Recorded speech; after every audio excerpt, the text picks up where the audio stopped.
बंद नहीं रहेगी। 7 करोड़ से उस लागत का काम भी हुआ। इसलिए विकास की गाथा बहुत लंबी है। टूरिज्म की दृष्टि से बंजार आगे बढ़ता गया। शाही रोपा के पास नेचर पार्क हमने बना के दिया। जुब्बी का वाटरफॉल को हमने डेवलप किया। लाठी में वाटर स्पोर्ट्स माननीय मुख्यमंत्री जी के आशीर्वाद से आज शुरू हो रही है।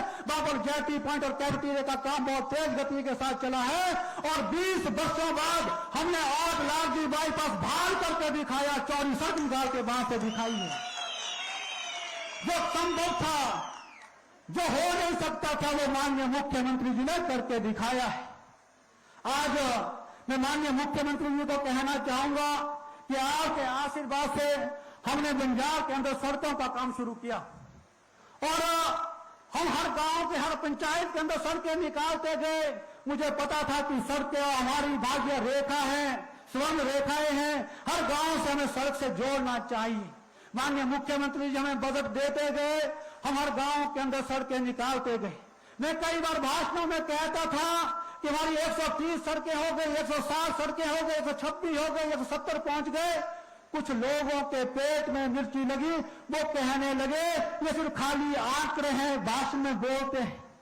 मैंने कहा अगर आपको ऐसा लगता है, हम आपको शब्द चित्र के माध्यम से एक एक सड़क को लिखेंगे, उस पंचायत का नाम लिखेंगे, वो बंजार की जनता को देंगे। आज आपके सामने रिपोर्ट कार्ड प्रस्तुत है। इस रिपोर्ट कार्ड के अंदर, इस रिपोर्ट कार्ड जो आपको इसके बाद मिलने वाला है, इसके अंदर बकायदा एक पंचायत का नाम लिखा है। उस पंचायत में कितनी सड़कें निकाली है, उस सड़क का भाई नाम लिखा है। मैं आज उन लोगों से पूछना चाहूंगा, इसका आपके पास क्या जवाब है? जिसकी सिंचाई और घाटों के अंदर ये सब आपको हम देने वाले हैं। भाई और बहनों, जो काम वर्षों पहले होने चाहिए थे वो बंजार में हो नहीं पाए, लेकिन हमने कहा माननीय मुख्यमंत्री जी के आशीर्वाद से हम इस समय के अंदर, चाहे कोरोना जैसी वैश्विक महामारी आई, लेकिन हमने कहा कि हम निरंतर हर संकट से जूझते हुए विकास की लौ को आगे बढ़ाते रहेंगे।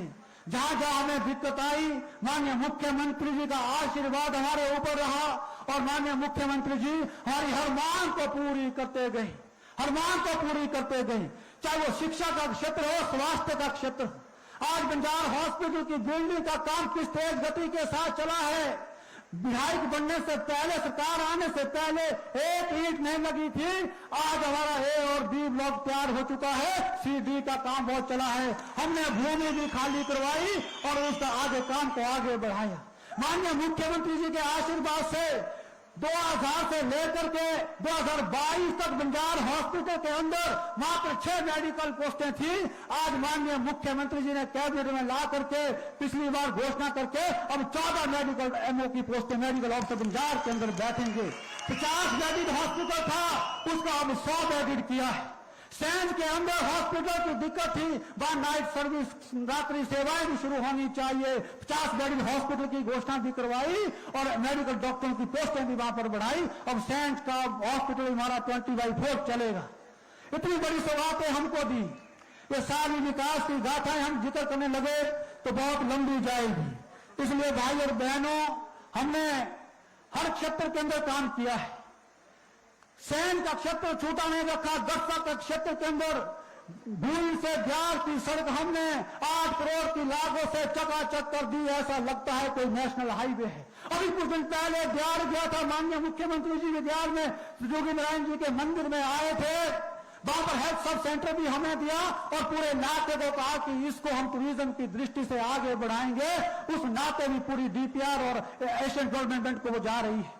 ऐसा पूरे क्षेत्र का विकास, गस्सा घाटी के अंदर पैराग्लाइडिंग को मान्यता देना, उसको आगे बढ़ाने का काम हमने किया है। वहां पर आज गस्सा घाटी की जो हमारी पिछड़ी पंचायतें, पालवी पंचायत है, ज्येष्ठा पंचायत है और मंझली पंचायत है, उसके लिए पानी की नई योजना जो यहाँ पर लिखी गई है, 8 करोड़ की लागत से नई योजना। वहां पर पानी के लिए कोई दिक्कत है तो 8 करोड़ की लागत से आज यहाँ पर वो पूरी होगी और वाटर सप्लाई स्कीम का 8 करोड़ से भूमि पूजन किया गया। विरोध यही है कि वकीलों के खिलाफ जिस तरह से, वकीलों के साथ जिस तरह से व्यवहार और स्वरूप एक दिन का कह दिया गया है एक बार मुख्यमंत्री की लें और मुख्यमंत्री जी का आशीर्वाद आज मिलने वाला है। गोड इससे पहले मैं माननीय मुख्यमंत्री से कहना चाहूंगा कि आपने हमें सब कुछ दिया है, लेकिन फिर भी कुछ लोगों की जरूरतें रहती है कि कहीं कहीं हमारे वहां कोई स्कूल चाहिए, कहीं पीएससी चाहिए।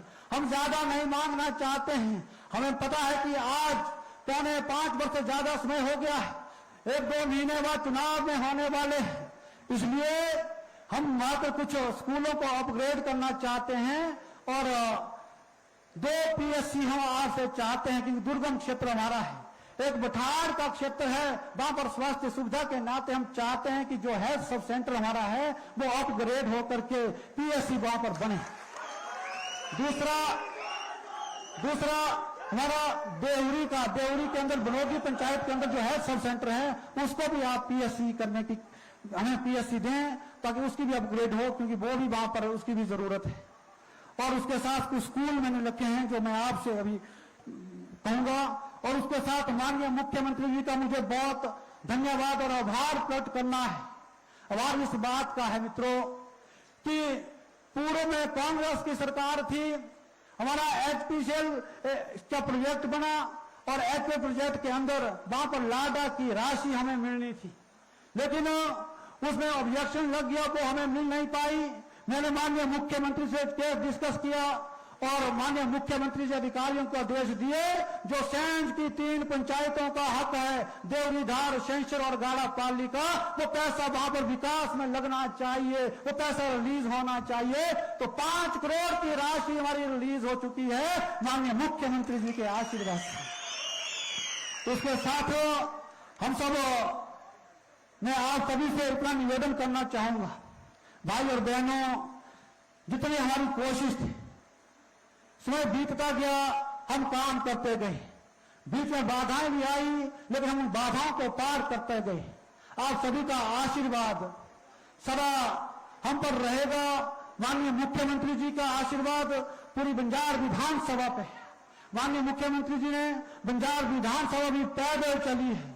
माननीय मुख्यमंत्री जी, आप जानते हैं कि 3 कोठी के इलाके में यहां से बंजार से लेकर के बाहू तक जो बीमार होते हुए खड़ी चढ़ाई है, इसको कई बार माननीय मुख्यमंत्री जी ने अपने कदमों से नापा है।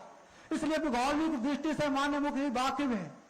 ऐसा मुख्यमंत्री हमारे जयराम ठाकुर जी, जो एक घर की चिंता समझते हैं, प्रदेश के लिए कितने ऐसी योजना लाई है जिनके हर व्यक्ति को हर घर को लाभ मिला है। ऐसे मुख्यमंत्री एक बार नहीं, बार बार बनने चाहिए, बार बार बनने चाहिए। ऐसे हम देवी देवता से प्रार्थना करते हैं, आप सबसे ऐसा आशीर्वाद चाहते हैं। इसलिए भाई और बहनों, ज्यादा लंबी बात मैं नहीं करूंगा,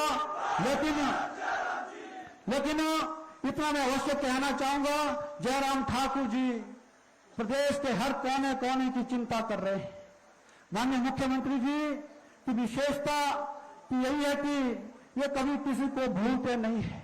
माननीय मुख्यमंत्री जड़ों से रहने वाले, अपनी संस्कृति से जुड़े हुए, अपनों से मेल मिलाप बढ़ाने वाले, और जिन्होंने अथक जीवन के अंदर अथक प्रयास किया है और बंजार विधानसभा की तरक्की और खुशहाली के लिए हमेशा चिंतित रहे हैं। और ये हमारी संस्कृति का परिचायक भी है।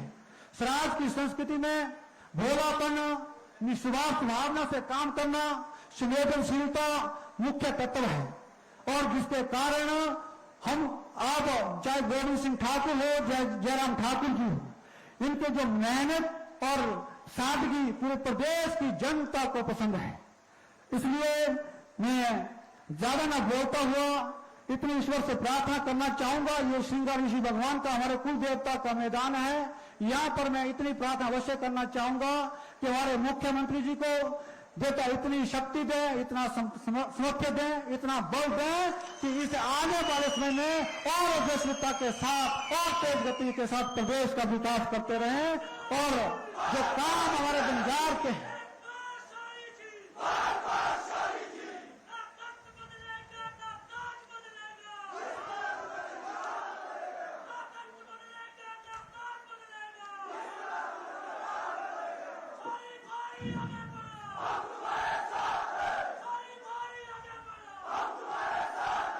इसलिए भाई और बहनों, अपनों का दर्द अपना ही जान सकता है। क्योंकि मैं रोज यहाँ की पहाड़ों को रोज अपने कदमों से नापता हूं। कुछ नेता अब आकर के यहाँ के दुख दर्द को समझने लगे हैं। जो अधिकारियों को फोन करके कहते हैं काम ऐसी तेज गति से क्यों चला है, इसको रोको, ऐसे लोग भी आज गांव के अंदर घूम रहे हैं।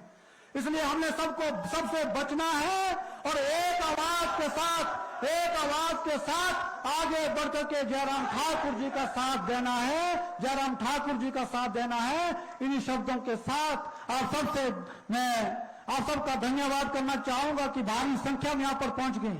हमारे पास बाजार के अंदर मैदान इतना बड़ा नहीं है कि हम इससे भी बड़ी जनसभा कर सकते, क्योंकि सबसे बड़ा मैदान बंजार के अंदर मुझे लगता है यही है। आज भी यहाँ पर दूर दूर तक कदम रखने के लिए जगह नहीं है। ये सब आपका प्यार और आशीर्वाद हमेशा बना रहे।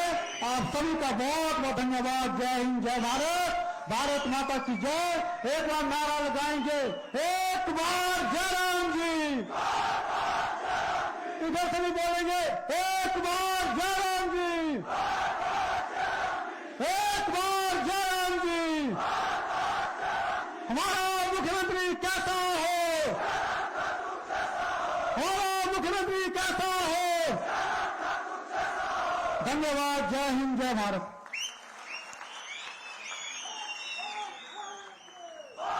बहुत बहुत धन्यवाद महोदय। आपने बताया किस प्रकार आपने बंजार विधानसभा क्षेत्र की जो मांगे हैं, जो समस्याएं हैं, वो प्रदेश सरकार तक पहुंचाई और किस प्रकार माननीय मुख्यमंत्री जी ने उन मांगों पर गौर किया, उद्घाटन और शिलान्यास के तौर पर आपको सौगातें दी। आपका बहुत बहुत आभार। कोविड का ऐसा दौर आया कि हर वर्ग, हर क्षेत्र प्रभावित हुआ। शिक्षा व्यवस्था भी पटरी से उतरने की आशंका जताई जा रही थी, लेकिन माननीय मुख्यमंत्री जी आपके सक्षम दिशा निर्देशों में माननीय मंत्री, शिक्षा मंत्री गोविंद ठाकुर जी के कुशल नेतृत्व में पढ़ाई लिखाई और बच्चों का भविष्य जो है सुरक्षित हो पाया है। आपने माननीय मंत्री जी, आपने नई शिक्षा नीति लागू करने के लिए भी अथक प्रयास किए, जिसके चलते हिमाचल प्रदेश नई शिक्षा नीति लागू करने वाला पहला राज्य बना।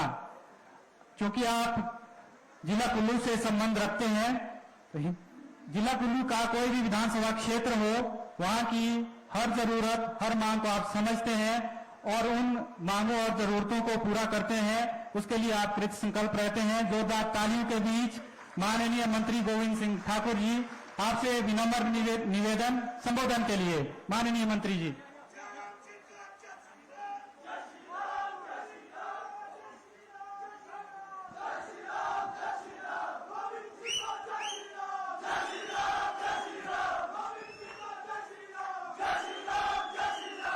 भारत माता की वंदे वंदे। दोनों हाथ खड़े करो सब। वंदे। मैं बोलूंगा भारत में यदि रहना होगा, आपने कहना वंदे मातरम कहना होगा। भारत में यदि रहना होगा, भारत में यदि रहना होगा, एक बार जयराम जी,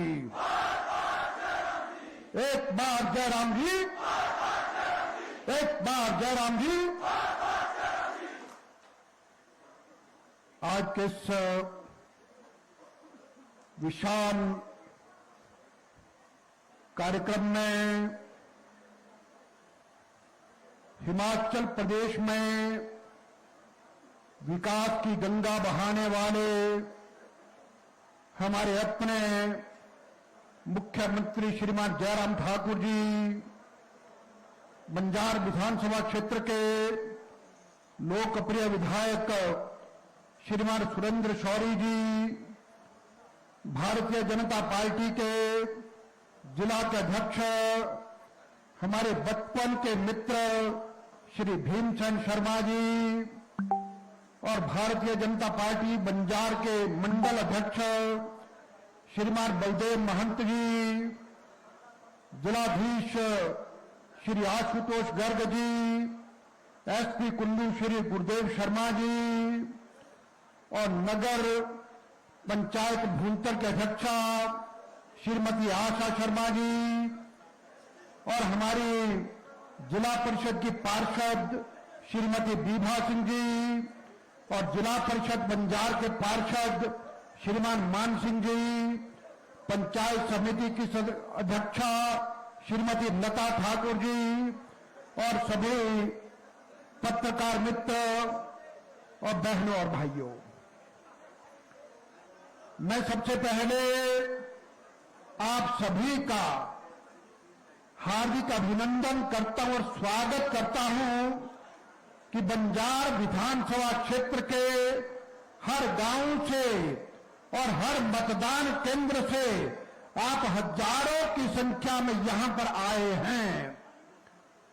और साथ में एक बात आप सभी से जानना चाहूंगा, यदि हां होगा तो सबने तालियां, सीटियां और शोर करके अपनी सहमति देना। तो मेरा प्रश्न यह है, क्या आप सभी ये चाहते हैं कि हिमाचल प्रदेश में फिर से स्वराज का बेटा स्वराजी जयराम ठाकुर मुख्यमंत्री बने? एक बार जयराम जी, एक बार जयराम जी। और साथ में एक मुझे अभी जिला परिषद के अध्यक्षा रही श्रीमती रुक्मणी जी भी यहां पर उपस्थित हैं, आपका भी अभिनंदन करता हूं। और बहनों भाइयों, एक बात मुझे और बताना, क्या हमारी बहनों का, माताओं का बस में जब आप सफर करने जाते हैं तो पक्का बताना कितना किराया लगता है? आधा। तो फिर से कहेंगे एक बार जयराम जी, और फिर आप सभी को हर घर में, हर बहन को, हर मां को नाम लेके कहना, जोर से शोर मचा के कहना, आप सभी को गैस चूल्हा सिलेंडर मुफ्त में किसने दिया? एक बार जयराम जी। और अब आप सबका बिजली का बिल कितना आ रहा है? तो 0। तो फिर से कहें एक बार जयराम जी। और उसके साथ साथ सहारा योजना के अंतर्गत विकलांग और जो गंभीर बीमारी से पीड़ित हैं, ऐसे सब लोगों को 3,000 रुपये प्रति माह भी दिया जा रहा है। और मैं अगर आपके सामने सारी बातें करने लग जाऊं तो जयराम ठाकुर जी ने नरेंद्र मोदी जी के साथ कदम मिलाते हुए हिमाचल प्रदेश के हर वर्ग को, हर व्यक्ति को, हर नौजवान को, हर बहन को, हर मां को, सबको लाभ पहुंचाया है। ऐसे मुख्यमंत्री हिमाचल प्रदेश में पहली बार आए हैं। और फिर भाई स्वराजी का एक गल याद रखे तो मेरी स्वराजी का बेटा भी पहली बार मुख्यमंत्री बनू, चाहे बड़ी बार बार बनू। और उसके साथ लंबी बात नहीं करूंगा, क्योंकि हम सबके सब मुख्यमंत्री जी को सुनना चाहते हैं। और आपके विधायक जी ने कहा, बंजार विधानसभा क्षेत्र में इन 5.25 वर्षों में विकास के नए आयाम स्थापित हुए हैं। मैं तो एक बात सुनकर के हैरान रह गया। इन्होंने एक रिपोर्ट कार्ड बनाया है, वो रिपोर्ट कार्ड हर गांव में जा रहा है। उसमें अगर मैं एक ही बात कहूं तो कहा जाता सड़कें हमारी भाग्य रेखा है। तो बंजार विधानसभा क्षेत्र में इन 5 वर्षों में जयराम ठाकुर जी के आशीर्वाद से आपने 190 सड़कें बनाई हैं, एक रिकॉर्ड है। उधर मंडी के सराज में विकास, इधर कुल्लू के सराज में विकास। और अंत में एक ही बात मुख्यमंत्री जी को कहूंगा कि अभी शौर्य जी ने कहा श्रृंगी ऋषि जी का मैदान है, तो मुझे भी याद आया ये श्रृंगी ऋषि जी मेरे भी कुल देवता हैं।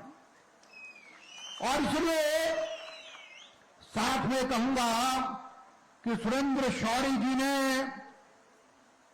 आपसे कुछ मांगा है और पहले भी जो जो मांगा सब आपने दिया।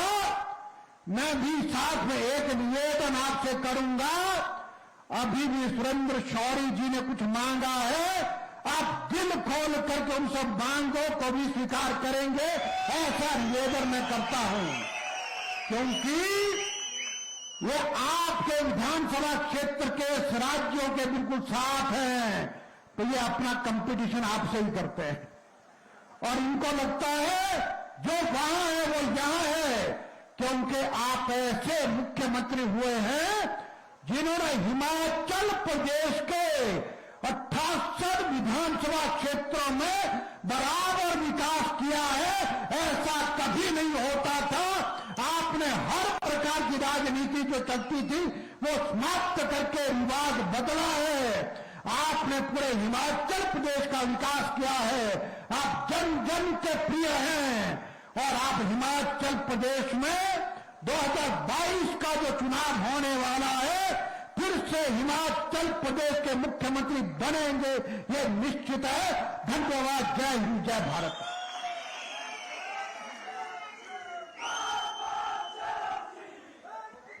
माननीय मंत्री जी, आपका बहुत बहुत आभार। आपने बखूबी बताया किस प्रकार सरकार ने विभिन्न क्षेत्रों में नए आयाम स्थापित किए हैं। माननीय मुख्यमंत्री जी, आपने 4.5 साल पहले हिमाचल प्रदेश की बागडोर संभाली तो ईमानदार और स्वच्छ प्रशासन देने का भरपूर प्रयास किया। जनमंच जैसे कार्यक्रम आयोजित करवाए, जनता को घर द्वार में समस्याओं का समाधान मिला। सामाजिक सुरक्षा पेंशन की आयु सीमा घटाकर 80 से 60 वर्ष कर दी। बुजुर्गों को सौगात दी। हिमकेयर में 5 लाख रुपए का। माननीय मुख्यमंत्री जी, आपसे निवेदन संबोधन के लिए।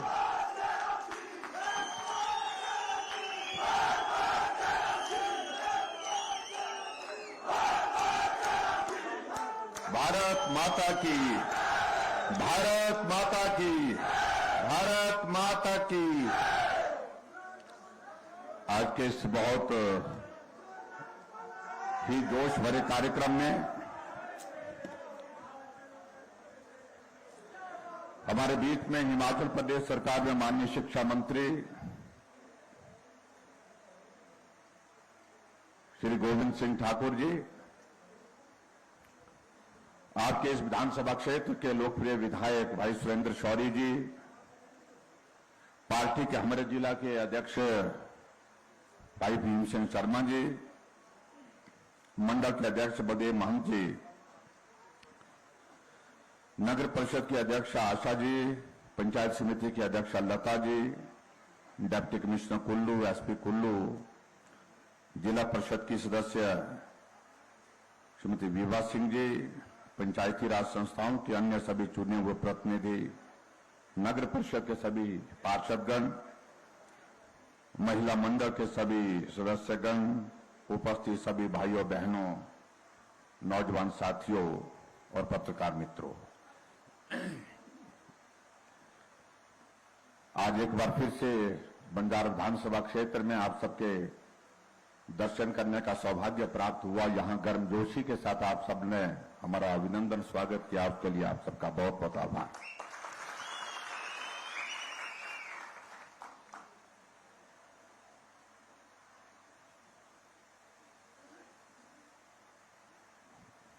बंजारा विधानसभा क्षेत्र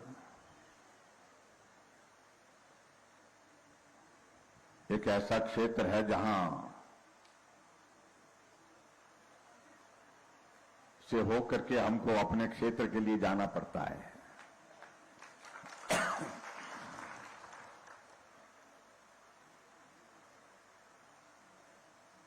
अगर बंजार वाले यहां पर रास्ता रोक दें तो हम यहीं अटक जाते हैं। कई बार तो घंटे घंटे का जाम लगाते हैं आप लोग। यहां नीचे जो नीचे से रास्ता है बाजार के बीच में से, लेकिन अच्छी बात है अब बाईपास का भी इंतजाम हो रहा है।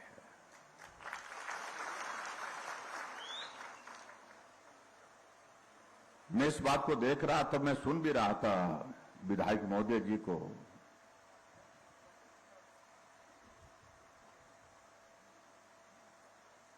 कि बंजार विधानसभा क्षेत्र में 5 वर्ष पहले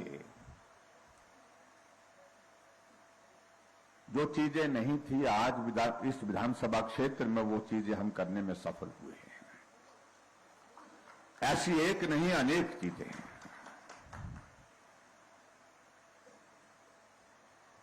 हालांकि कोविड जैसा बहुत बड़ा संकट रहा बीच में, लेकिन फिर भी उसके बावजूद ये विधानसभा क्षेत्र हर तरह से विकास में आगे बढ़ा।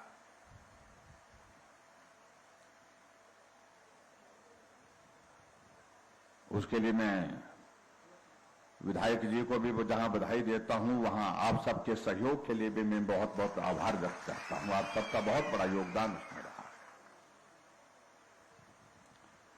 आज भी मैं अगर आपके इस विधानसभा क्षेत्र में यहां बंजार में आया हूं, देवता श्रृंगार ऋषि जी के यहां चरणों में, तो मैं यहां देख रहा हूं 8 उद्घाटन और 9 शिलान्यास, कुल मिलाकर के 17 जो यहां शिलापट्टिकाएं सामने लगी हैं दीवार पर। 17 उद्घाटन और शिलान्यास के कार्यक्रम हमने एक जगह, एक दिन में, एक समय में किए। इसके लिए भी मैं आप सबको बहुत बहुत बधाई देता हूं।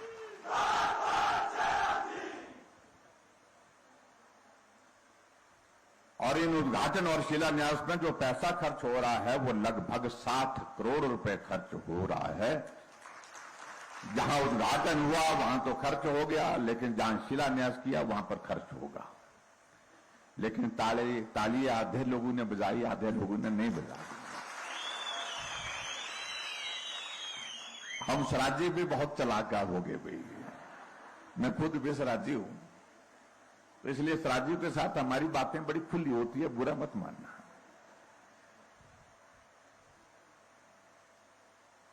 सिराज चाहे कुल्लू का है, चाहे वो मंडी का सिराज है, हमारी समस्याएं एक जैसी हैं, हमारी खुशियां एक जैसी हैं, हमारी बोली भाषा एक जैसी है, हमारा रहन सहन एक जैसा है।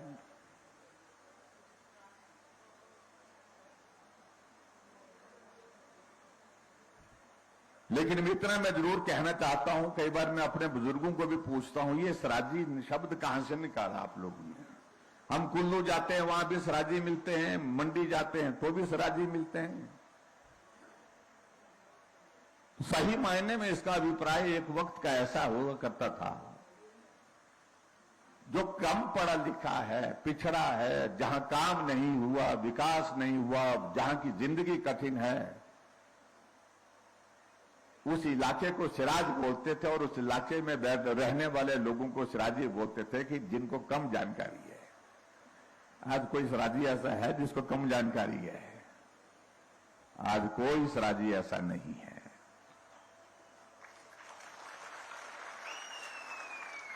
हर तरह से हम आगे बढ़े हैं, शिक्षा के क्षेत्र में आगे बढ़े हैं, विकास के हर क्षेत्र में हम आगे बढ़ करके आज उस तरह के सराजी नहीं रह गए जैसे सराजी लोग हमको मानते थे किसी जमाने में। ये बड़ा साफ कहना चाह रहा हूं।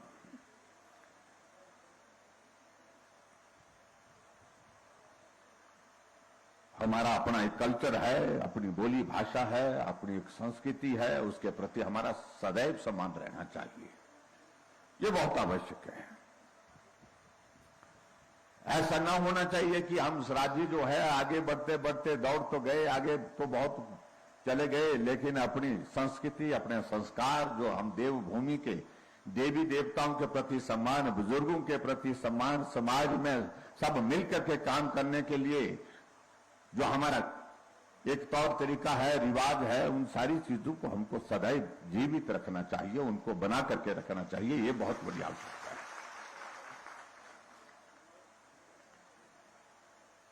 पहले कम बोलते थे, पहले एक विधानसभा क्षेत्र का मेरे सराज का नाम था, लेकिन जब मुख्यमंत्री बना तो लोग इस सराजी के शब्द पर बहुत शोध करने लग पड़े। ये सराजी होते कैसे हैं, ये सराजी होते कौन है? तो सारी चीजों को लेकर के बहुत सारे लोगों ने, मुझसे भी अच्छे पढ़े लिखे जो शोध करने वाले लोग हैं, उन्होंने भी हमसे पूछा कि भाई ये सराजी होता क्या है। तो चलो वो सारी बातें उनके साथ हमने कही, लेकिन कुल मिलाकर के मैं इस तरह जरूर कहना चाहते हैं कि सराज का दौर है। सराज का दौर का मतलब यह है कि जो पीछे रहने वाले लोग, जो कम जानते थे, कम पढ़े लिखे थे, जो विकास की दृष्टि से पिछड़े थे, एक दौर आया है।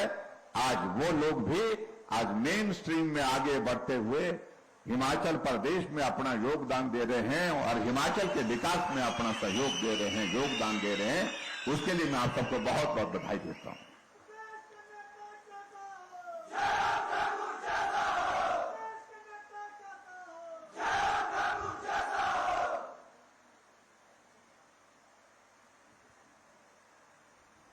आजकल हम हिमाचल प्रदेश में सभी विधानसभा क्षेत्र में लोगों से मिलने के लिए निकले हैं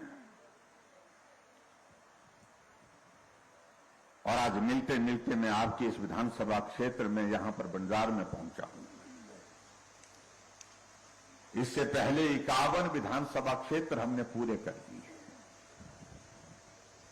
और 20 तारीख तक, 22 तारीख तक हम कोशिश कर रहे हैं कि हिमाचल प्रदेश के लगभग सभी विधानसभा क्षेत्र पूरे हो जाएंगे।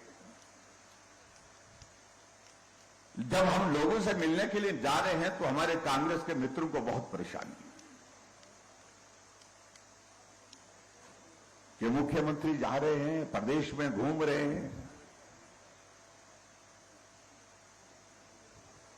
हमने कहा हम तो घूम रहे हैं, इसमें आपको क्या परेशानी है? अगर आज बंजार विधानसभा क्षेत्र में यहां आपके बीच में यहां पर आया हूं तो आपके इस विधानसभा क्षेत्र में जो विकास कार्य की यहां शिला पट्टिकाएं सामने लगी हैं,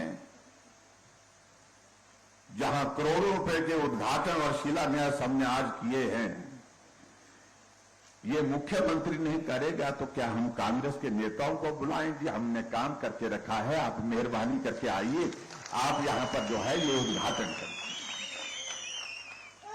आप हमारे यहां पर आकर के शिलान्यास करें।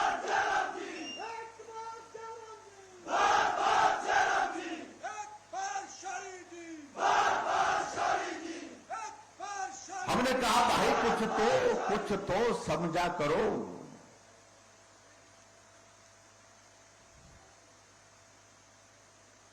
कह रहे हैं कि मुख्यमंत्री जा रहे हैं, बड़े बड़े तंबू लगा रहे हैं। हमने कहा इसमें क्या परेशानी है भाई?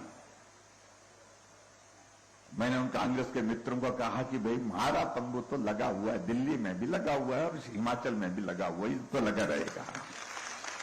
अब तुम्हारा उखड़ गया तो उसका क्या करें हम? इनका उखड़ गया ना देश में रहा ना प्रदेश में रहा, बेचा मुक्का।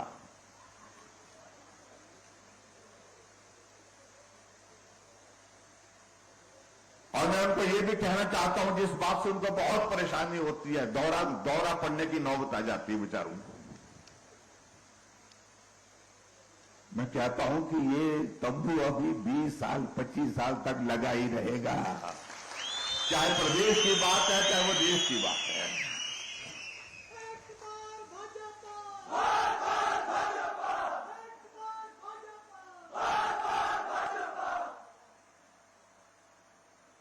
कह रहे हैं कि लोगों को बुला रहे हैं। हाँ, लोगों को बुला रहे हैं, लोगों को मिल रहे हैं, लोगों से बात कर रहे हैं। तुम भी लोगों को बुलाओ, लोगों से बात करो।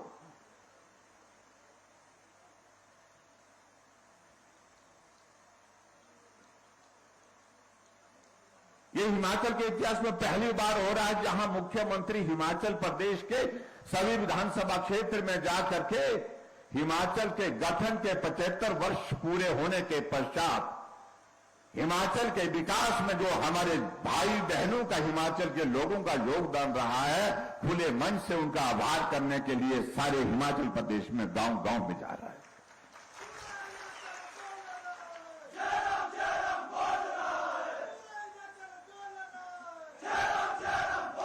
नहीं तो यही होता था।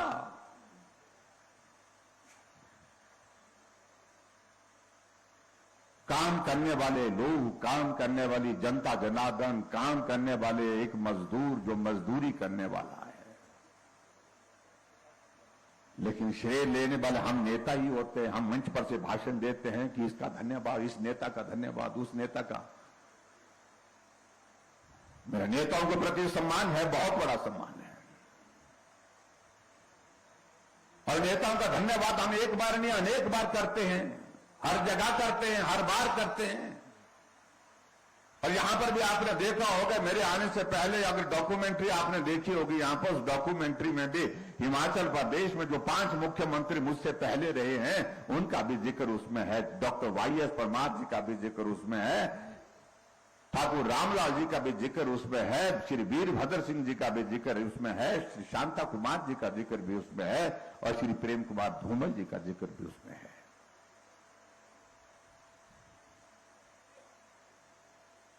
लेकिन मेरा मानना है कि जहां नेताओं का योगदान रहा उसके लिए उन नेताओं का भी आभार, लेकिन सबसे बड़ा योगदान हिमाचल प्रदेश को इस 75 वर्ष की यात्रा में आगे बढ़ाने के रहा तो हिमाचल प्रदेश के सभी भाई बहनों का रहा। इसलिए मैं पूरे हिमाचल में सभी भाई बहनों का धन्यवाद करने के लिए निकला हूं।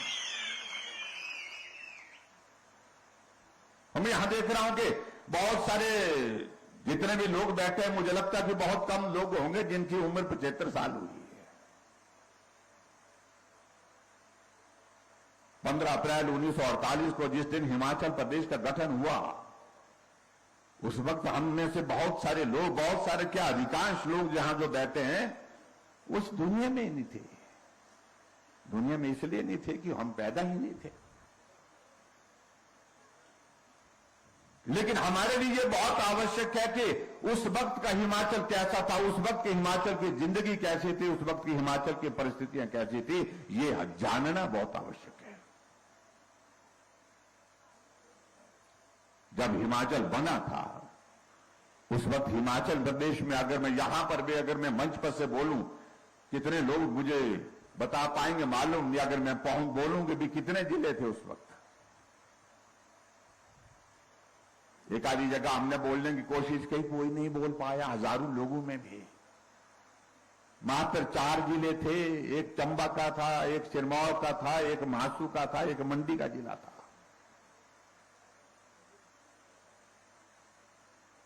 ये 15 अप्रैल 1948 की बात कर रहा हूं, जब हिमाचल बना था।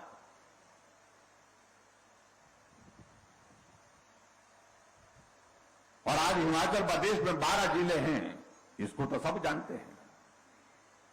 इसलिए हमें इतिहास को भी जानना चाहिए, ये आज की आवश्यकता है।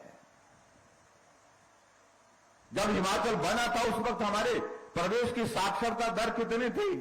4.8 थी, यानी कि 100 में से 4 आदमी पढ़े होते थे, और महिलाओं की साक्षरता तक 2% थी। 100 में से 2 महिलाएं पढ़ी होती थी। और आज हिमाचल प्रदेश साक्षरता दर में केरल के बराबर खड़ा है। 90% से ज्यादा की साक्षरता दर इस वक्त हिमाचल प्रदेश की है।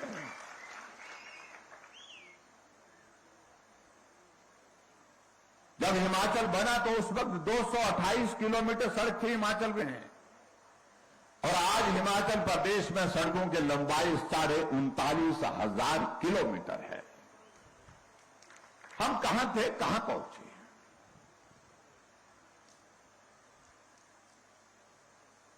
और 39,500 किलोमीटर में से लगभग 20,000 किलोमीटर सड़क का योगदान, जिस योजना की शुरुआत अटल बिहारी वाजपेयी जी ने की थी, जिसको हम प्रधानमंत्री ग्राम सड़क योजना कहते हैं, उसके माध्यम से बनी है। अगर ये योजना नहीं होती तो आज भी हमारी पीठ का बोझ नहीं उतर पाता है। मुझे अच्छी तरह से याद है जब अटल जी प्रधानमंत्री थे और अटल जी का हिमाचल के साथ कितना लगाव था। अटल जी का हिमाचल के साथ लोगों के साथ कितना जुड़ाव था, स्नेह था। प्रधानमंत्री होकर के दिल्ली से 4 दिन के लिए 5 दिन के लिए बाहर निकलना यह मुश्किल कार्य होता था, लेकिन फिर भी उसके बावजूद अटल जी प्रधानमंत्री हो करके वे 5 दिन के लिए 6 दिन के लिए कुल्लू के अपने प्रीणी के गांव में पहुंचते थे और पूरे देश का पीएमओ का ऑफिस जो है वहां से चलता था।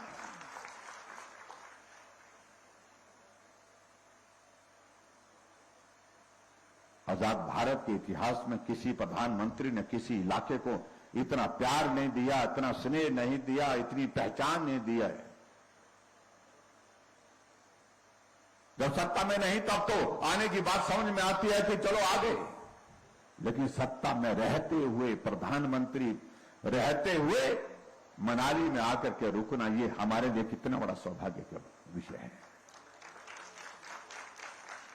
जब उन्होंने इस योजना की शुरुआत की थी, प्रधानमंत्री ग्राम सड़क योजना की, तब उन्होंने इस बात का जिक्र किया था कि मैं शहरों में भी जाता हूं, गांव में भी जाता हूं, शहर अच्छे हो गए, सड़कें पक्की हो गई, बड़ी बड़ी गाड़ियां वहां पर चल रही हैं,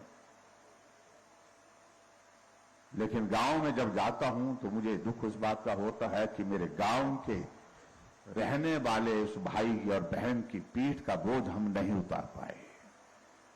वो अगर चढ़ाई चढ़ रहा है तो पीठ में बोझ है, चढ़ाई उतर रहा है तो भी पीठ में बोझ है। इस बोझ को उतारने के लिए मैं पूरे देश में प्रधानमंत्री ग्राम सड़क योजना की शुरुआत कर रहा हूं और 60,000 करोड़ रुपए की लागत से इस योजना की शुरुआत की थी।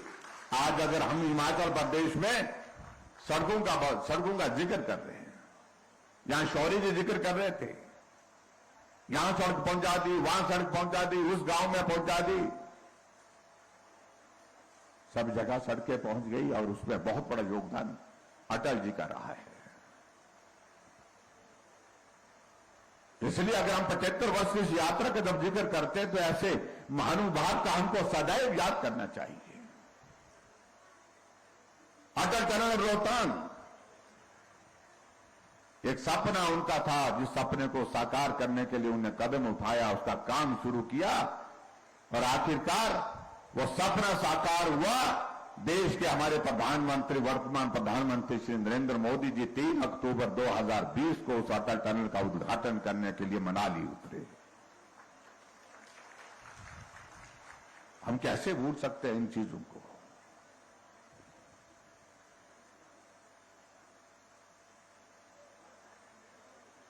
आप सबके सहयोग से भाई और बहनों हमारा 5 वर्ष का कार्यकाल पूरा हो रहा है। और जब 5 वर्ष का कार्यकाल पूरा हो रहा है तो स्वाभाविक रूप से हमारे बहुत सारे साथी कई तरह की बातें करते हैं।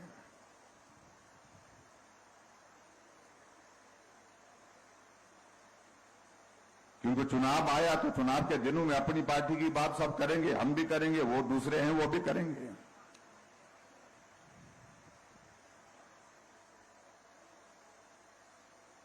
लेकिन मित्र, मैं जरूर कहना चाहता हूं कि हिमाचल प्रदेश के बाकी जो 5 मुख्यमंत्री मुझसे पहले रहे, उनका सौभाग्य रहा कि उनको सामान्य परिस्थिति में काम करने का अवसर प्राप्त हुआ और हमें सामान्य परिस्थिति में काम करने का अवसर नहीं मिला। कहने के लिए हम बोल रहे हैं 5 वर्ष, लेकिन हकीकत है कि हम सही मायने में 3 वर्ष काम कर पाए और 2 वर्ष तो कोरोना के कारण आप भी खजल रहे, हम भी खजल रहे, परेशानी में रहे।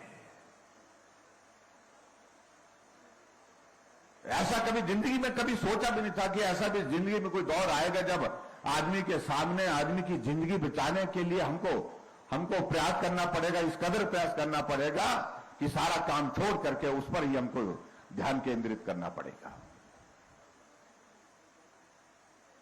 बहुत सारे लोगों का जीवन बचाने में हम सफल हुए, लेकिन बहुत सारे लोगों की दुखद मृत्यु हुई और जिन लोगों की दुखद मृत्यु कोविड के कारण हुई है, उनके प्रति हमारी संवेदनाएं हैं, उनके परिवार के प्रति हमारी संवेदनाएं हैं। लेकिन हालात ऐसे थे जो कर सकते थे, हमने करने की कोशिश की है। और इस 5 वर्ष के कार्यकाल में मैं इस बात को मैं जरूर कहना चाहूंगा कि हिमाचल प्रदेश में हमने गरीब के करीब रह करके काम करने की कोशिश की है, गरीब के साथ मिल करके काम करने की कोशिश की है।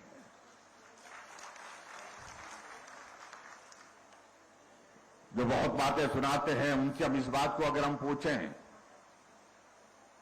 कि तुम कितने लोगों को पेंशन देते थे, हिमाचल प्रदेश में वो 4 लाख लोगों को पेंशन देते थे, हम 7.5 लाख लोगों को पेंशन दे रहे हैं। वो हिमाचल प्रदेश में पेंशन पर 400 करोड़ खर्च करते थे, हम 1300 करोड़ रुपए खर्च कर रहे हैं हिमाचल प्रदेश में। ये अंतर है।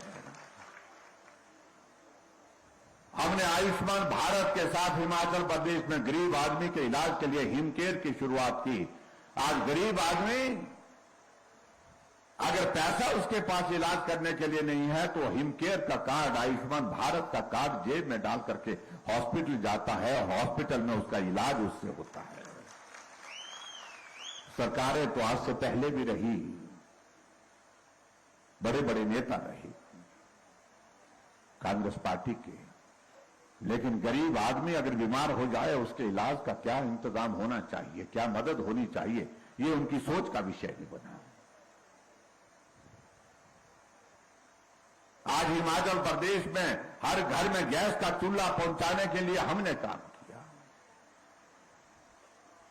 कांग्रेस सत्ता में रही, बार बार सत्ता में रही, एक बार नहीं कई बार रही, लेकिन कभी इस बात को सोचा कि एक गरीब परिवार में उसकी भावना कैसी होगी जब उसके पड़ोस में रहने वाले आदमी के घर में गैस का चूल्हा है, लेकिन वो रसोई में जो है लकड़ी जला करके खाना बनाते हैं, लकड़ी जला करके खाना पका करके जो है लोग अपने परिवार को खिलाते हैं, रिश्तेदारों को खिलाते हैं,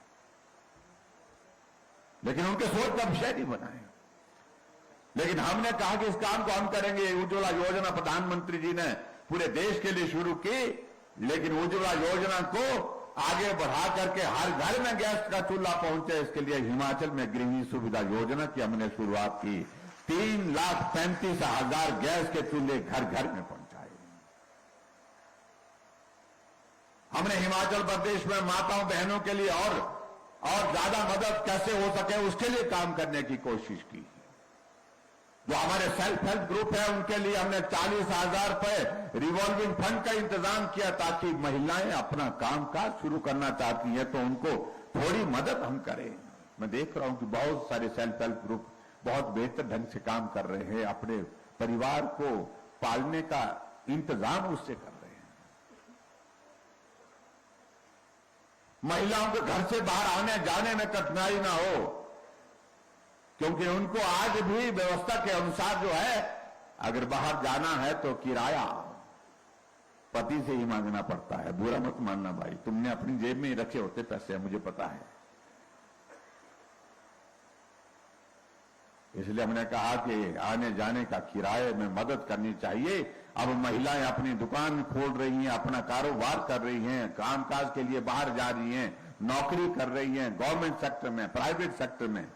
इसलिए हमने कहा कि महिलाएं अगर आबादी का आधा हिस्सा है तो उनको किराया भी आधा देना पड़ेगा। आधा किराया हमने महिलाओं के लिए तय किया।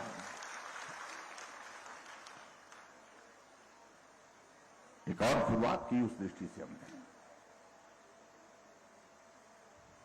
और इसमें तो मानना चाहिए मैं कल पुरुष भी खुश होने चाहिए, क्योंकि ये बटुआ तो आपका खुलता है, आधा खुल रहा है आजकल।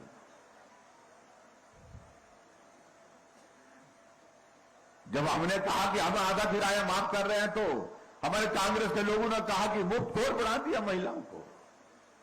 हमने कहा ये शब्द ठीक नहीं है, ये उचित शब्द नहीं है, महिलाओं के सम्मान के खिलाफ है।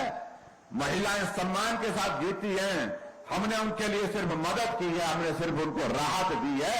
मुफ्तखोर जैसा शब्द जो है हमें ये स्वीकार नहीं है। इस बात को लेकर के इस बार के चुनाव में जो कांग्रेस के लोग आएंगे तो उनको महिलाओं के पास जब वोट मांगने की बात आएगी तो उनसे जरूर इस बात को पूछना, तुम ही थे जो कह रहे थे कि महिलाओं को मुफ्तखोर बना दिया। हमने हिमाचल प्रदेश में हमने कहा बिजली पैदा करते, हम दूसरे प्रदेशों को बिजली बेचते हैं।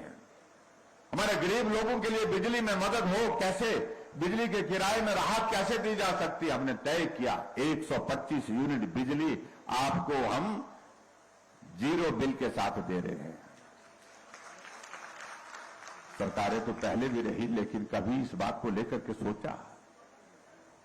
हर बार बिजली का किराया बढ़ा दिया जाता था, हर बार जो है वो मीटर का किराया बढ़ा दिया जाता था। हम इस बात से सहमत है, थोड़ा बोझ आएगा प्रदेश सरकार के ऊपर, लेकिन गरीब आदमी की मदद और जो हमारा मध्यम वर्ग का जो हमारा भाई है, बहनें हैं, उनकी मदद करने का हमने रास्ता निकाला है। तो मुझे लगता है कि इस प्रदेश में किसी प्रकार की कोई परेशानी किसी को नहीं होनी चाहिए। लेकिन जब विचित्र बात तो तब लगती है जब हम ऐसा काम करते हैं, हम किसी वर्ग के लिए राहत देते हैं, तो कांग्रेस के लोग बोलते हैं कि मुफ्त कोर बढ़ा दिया। और जब अपनी बारी आती है, अब जब वोट फंसे हैं, तो कहने लगे कि हम महिलाओं को 18 से 60 साल तक महिलाओं को 1500 रुपए महीने का देंगे, गारंटी दे रहे हैं। आजकल हम 300 यूनिट बिजली के देंगे, वो देंगे। और देंगे कब? जब आएंगे तो। जब आने नहीं देंगे हम तो देंगे कहां से?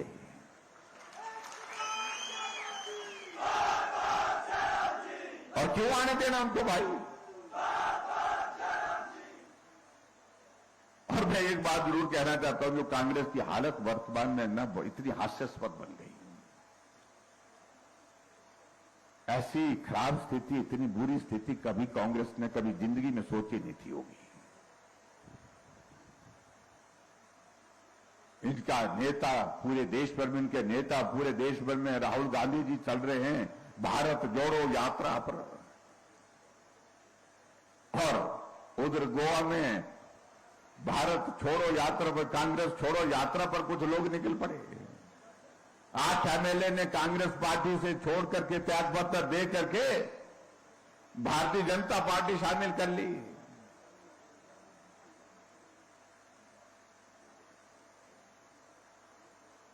और हिमाचल प्रदेश में जो कांग्रेस के working president Pawan Kajal Congress party छोड़ के भाजपा में शामिल हुए। नालागढ़ के विधायक लखविंदर राणा कांग्रेस पार्टी छोड़ करके भाजपा में शामिल हो गए। वो भी प्रदेश के उपाध्यक्ष थे, सिटिंग एमएलए हैं दोनों।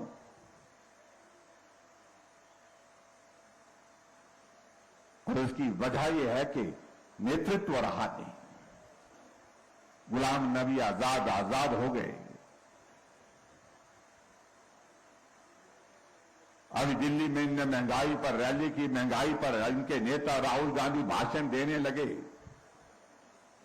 आटे को भी लीटर में तोल करके दे दिया उन्होंने। आप कल्पना करिए कि देश के नेतृत्व की हालत क्या हो गई। उन्हें अभी तक मालूम नहीं है कि आटा किलो में दिया जाता है या लीटर में दिया जाता है।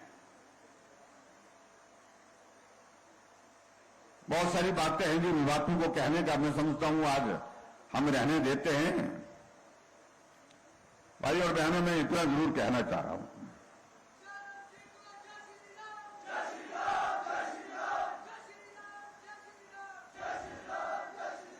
हमने हिमाचल प्रदेश में एक बात का जिक्र किया कि हम भाई रिवाज बदलेंगे।